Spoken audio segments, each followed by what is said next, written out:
নমস্কাৰ এছএছ ষ্টুডেণ্টক এটা new update দিব বিচাৰিছোঁ ভিডিঅ'টো প্ৰথমৰ পৰা শেষলৈকে চাব তেতিয়া বুজি পাবা নহলে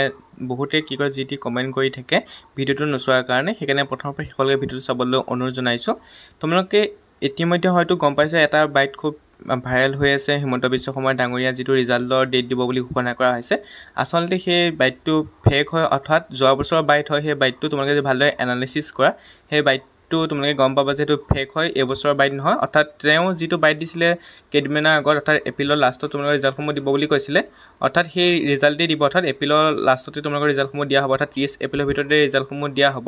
যেটো বাইট তোমালোকে কালি পৰখি পাইছে সেই বাইটটো আসলে ভুৱা হয় এটো বাইট যোৱা বছৰৰ বাইট হয় তোমালোকে বাইটটো কি কৈছিলে এবাৰ ভালদৰে শুনি লোৱা তাৰ পিছত গম পাবা যে বাইটটোত আসলে কি কোৱা হৈছে হেতু বিষয়ত মই তোমালোকক জনাইছো প্ৰথমে বাইটটো শুনি লোৱা তেওঁ কি ক'ব বিচাৰিছে মোক খুদি আছে মই আজি বা কালি আপোনালোকক জনাই দিম কিন্তু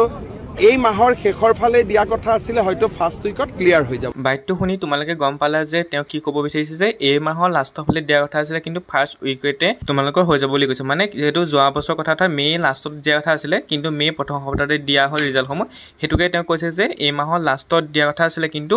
প্ৰথমতে ক্লিয়াৰ হৈ যাব তেওঁ নহলে এটো ক'লে যে যদি এই বছৰ বাইট হলেন তেওঁ এটো ক'লে যে এপ্ৰিলৰ লাষ্টত দিয়া কথা আছিল কিন্তু মে প্ৰথম সপ্তাহতে ক্লিয়াৰ হৈ যাব বুলি ক'লেহেঁতেন কিন্তু হেতু নহয় তোমালোকে মোৰ শৰ্টত দি থোৱা আছে এই বছৰৰ বাইটটো সেই বাইটটো চাই ল'বা যে এপ্ৰিলৰ লাষ্টত তেওঁ ঘোষণা হ'ব বুলি কৈছে গতিকে তোমালোকৰ যি ৰিজাল্ট আছে ৰিজাল্ট 30 এপ্ৰিলৰ ভিতৰতে ঘোষণা হ'ব অৰ্থাৎ 30 এপ্ৰিলৰ দিনা দিব পৰা সম্ভাৱনা খুবেই বেছি গতিকে 30 তাৰিখে ঘোষণা হ'ব পাৰে